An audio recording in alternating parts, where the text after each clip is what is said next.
Hello, welcome back to Warhammer 40k. Today is of course Sunday, so we're going to be doing a different type of video today. And this time we're going to be talking about some top tips when you're doing your deployment. Now guys, a little plug before we get into today's video. If you haven't yet subscribed to the channel, please do subscribe below. It's a massive help to the channel. And as you already know, we are pumping out daily videos. And also, if you would like to be a member of our YouTube channel, click the join button down below for more information. There's perks such as Discord roles and Discord VIP access, where you've got direct contact with myself and other members of the YouTube members area. So without further ado, let's get on with the tips regarding deployment. So the first one I'm going to talk about today is prepare for forward deploys. Now unfortunately, the Necrons don't actually have any forward deploy units. Now what is a forward deploy unit, you may be asking? So for example, if you look into the Space Marine Codex, they've got some Phobos units. When they're deployed, they don't need to be deployed within their deployment zone. They can deploy anywhere on the battlefield, providing that they're more than 9 inches away from enemy models and the enemy deployment zone. Another kind of unit that has this ability are the Gene Stealers from the Tyranid Codex. They've also got that ability, although theirs is called Vanguard Predator.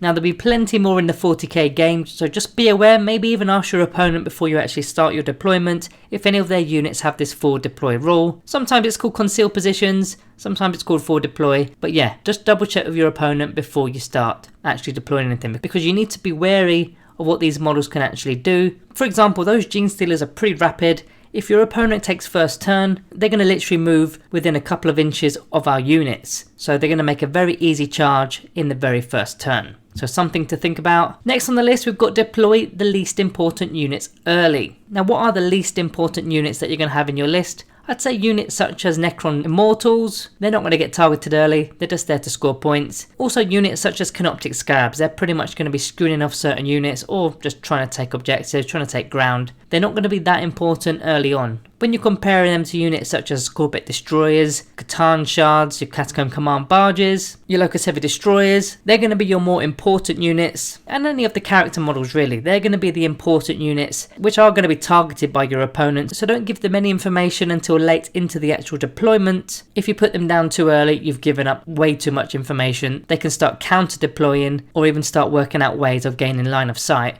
on your important models. Next we've got make full use of cover. Now in a standard game of 40k there should be plenty of cover, light cover, obscuring terrain, area terrain, dense cover. If there's any that's in your deployment zone or any that's even 6 inches out of your deployment zone if you're using the Relentlessly Expansionist custom code, make sure you're making full use of it. If you can get you guys out of line of sight, that's pretty good. If you can get them behind obscuring terrain, even better. But all you need to do is dip their toe into area terrain just to make use of a light cover save or even that dense cover save if it's trees and woods and things like that. But make full use of the cover, because if you don't go first and you're going up against a shooty faction for example, yeah, you're going to get shot off the board very early on. Also worth mentioning here, the protocol of Eternal Guardian is definitely one that you can consider in Battle Round 1, because Directive 1 will be giving you light cover if you've not made a normal move, advanced move or fallen back. So if you actually do go second, your entire army is going to have light cover even if you're not in light cover. Next in the list we've got leave gaps for later deploys. I've been a victim of this one. It's where you put models down and you leave a little bit of a gap because you know a certain model is going to go within this unit. Maybe it's an Overlord, maybe it's a Technomancer. In this example, I've left space for a Ghost Ark. You just got to make sure you've actually left that gap, even if it means measuring out before you start putting your warriors down, because once you do put those warriors down, then it moves on to your opponent's turn to place their models. You can't then go back and move a warrior an inch or two away just to make space for a Ghost Ark. That would be classed as cheating. You have already deployed the warriors. So yeah, make sure you leave plenty of room for any models that are going to go within a certain unit.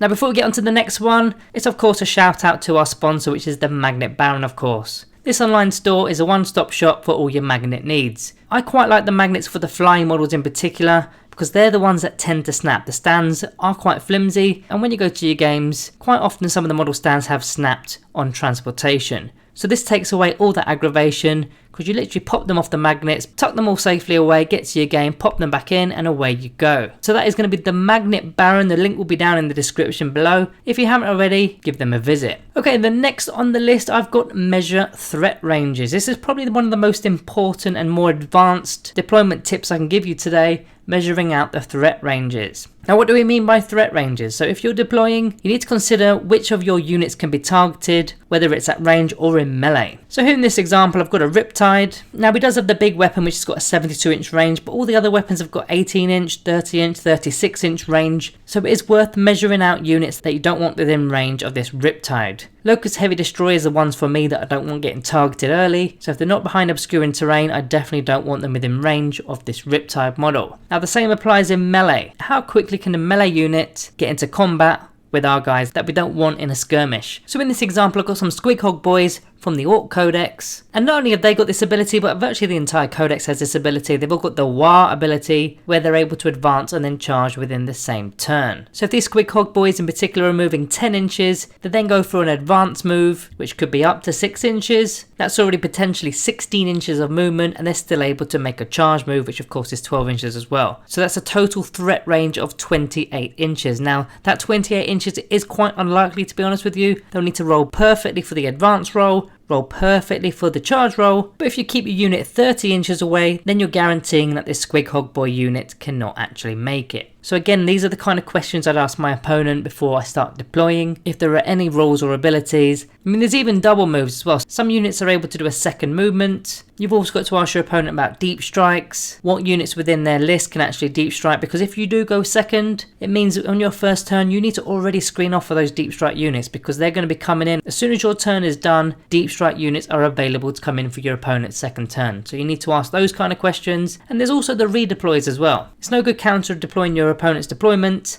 for them to go redeploying everything they've got. I mean, we've got one of those tricks up our sleeve with the Catan Shard of the Deceiver. With this Grand Illusion ability, we can redeploy 3 units. So we've got that kind of ability. Other factions also have that kind of ability. So you need to ask those questions and be aware of it. And the final one today, very simply, deploy our best stuff last. It kind of relates to one of the earlier points. It's no good putting down your Nightbringer first, front and centre, because you've given all the information away to your opponent for them to actually be able to deal with the Nightbringer. If you put your Nightbringer down last, they're not going to have enough units or enough time to think of an idea to take out the Nightbringer. Now the Nightbringer may be a bad example, in fact, because most of the time the Nightbringer is front and centre. He needs to be going out, slicing and dicing. Maybe it's a Catacomb Command Barge, maybe it's a Technomancer, maybe a unit that's really punchy such as the Scorbit Destroyers. If your first drop is to put your Scorbit Destroyers on the left flank, then your opponent knows not to put anything big and bulky on that same flank. They're going to be putting it on the other side of their deployment zone because they don't want anything to do with the Scorbit Destroyers. In fact, they're probably going to throw out some units to screen that side of the board, to tie the Scorbit Destroyers up, which is going to waste the Scorbit Destroyers' turns because they've got to get through those models. Ideally, you drop them at the last stage of our deployment phase. Your opponent isn't going to know where they're going to go, and as mentioned, you've got all the information there. Maybe your opponent's already deployed a certain unit that you want to target. Maybe that unit's on the left side again. Now you definitely know, let's put Scorbit Destroyers on that same side. So yeah, deploy our best stuff last. That one's quite an obvious one, but a lot of players do tend to put their best stuff down first. So guys, if you've got any more deployment tips, put them down in the comments below. Don't forget to like and subscribe to the channel. Thank you all for watching. I'll see you next time.